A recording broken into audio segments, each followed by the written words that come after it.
guys, this is Comic Uno, and today I'm doing a review for The Flash issue 17. And before I start talking about this issue, just want to give you guys a little update that I have two comic reviews that I usually do on Dark Avenger Inc., which are FF issue 4 and Hawkeye issue 8. So if you want to go check out those reviews, just go to Dark Avenger Inc., which it will be in the description below, the link for that channel. So go check out those reviews if you want. And guys, let's talk about The Flash issue...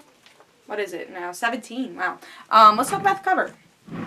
I love the art. Francis Manapool is my favorite artist, so I love seeing his art in The Flash, and you can really draw anything for the cover, and I'll still love it. So, and it's the Guerrilla Warfare finale, so this is the last part for the Guerrilla Grodd story arc that's been going on for a while. So I was happy to see that and see that Flash is, defeated Guerrilla Grodd. So that's always nice to see for this final... pretty long story arc, honestly, but great art, and let's see if I like the story. So like I said, this is the end for the Guerrilla Grodd story. They're in the Speed Force where all those other people that have been in the Speed Force forever are also in, and the Flash defeats Guerrilla Grodd because this is his place, and he saves Iris and all them, all the other people that really didn't matter. The only person that really mattered with the Speed Force thing was Iris, and we also get to see all the other gorillas defeated by the police, and also the rogues, it seems like, try to defeat them also. So the rogues are being nice, but of course after the story arc we're going to see them probably be villains again. So Flash comes back, and then also we get to see not a plot hole, where we get to see Barry explains that he was also in the Speed Force, and that is why he was missing, so now he's not dead anymore. But his friend, I think he's the captain, also says, "Oh, I know you were here before, I trust you, that you're doing the right thing and you're not telling us for a reason, but I hope you trust me enough in the future to tell me exactly where you were." And then we also get to see Iris. She seems a little jealous of Patty and Barry over there, but she says, what did she say? She says she doesn't really remember what happened in Speed Force, so I don't know exactly how they lost their memory, but they don't remember everything that was going on with the Speed Force.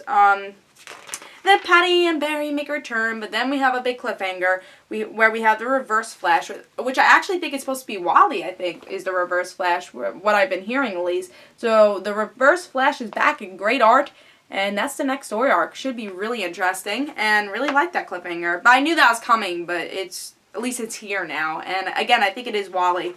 So having Wally return, that should be interesting. Not as Kid Flash, but as Reverse Flash, so that just adding even more curiosity for me.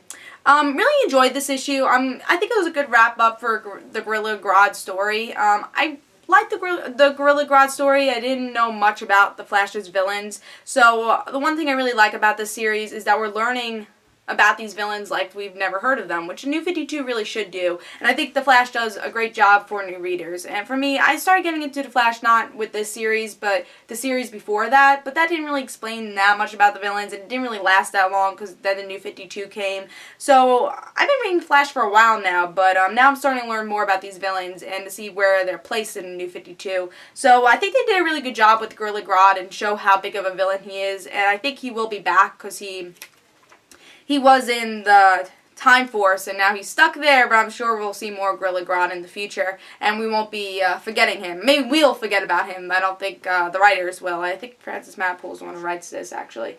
So, yeah, he does. I don't think Francis Manapool will be forgetting about Guerrilla Grodd anytime soon, because he is a big villain. And I think we'll see more of the rogues in the future. I think there'll be a character that is not going to be the big story arc, at least not until a couple issues later, a couple story arcs later, but they're going to be seen around because they are the villain, but they also help. So why did they help? And I think they really need to show exactly who they are. Are they going to be the villains that we all know of, or are they going to play the anti-hero? I think that'll be interesting about the rogues, and the rogues are really interesting in The Flash. They changed them a lot. They don't have just ray guns now. They have those powers, and again, I feel like they're playing more anti-heroes than, at least in this story arc, more than villains. So it should be interesting to see where they lie in the New 52. Really enjoyed that Iris is actually back. She's been stuck at the Speed Force and they kind of forgot about her. So it should be interesting to see what they do with that. And also Patty and Barry being back together. And now that Patty knows how will this affect future story arcs, Yeah, I just really enjoyed this issue. The art was really good. The story, the ending was just really good. I think the Gorilla Grodd story was going on for a little while, but I think they had good stories with every issue, and I think this is the perfect ending. I think if it was another issue, I'd be like, alright, I'm done with Gorilla Grodd. But I think it was just perfect the way they ended it and the length of the story arc. So, I'm going to give this 4.5 stars. I really enjoyed it, and I'm really excited for story arcs to come, and I think The Flash is under a radar series a lot of people should pick up. It's a really good story and really good art. So pick it up. If you don't even know The Flash, I really recommend picking up the trades, because this is a series to really start with The Flash, because it really is telling a whole new story with this character. And the villains, they are new. They're not just like, oh, you remember him from 5 years ago? They really are being introduced in a new way. So pick this up. This Comic Uno, I give it 4.5 stars. Guys, don't forget to follow me on Twitter for Comic Uno and the Red Situations. And I'll see you guys later.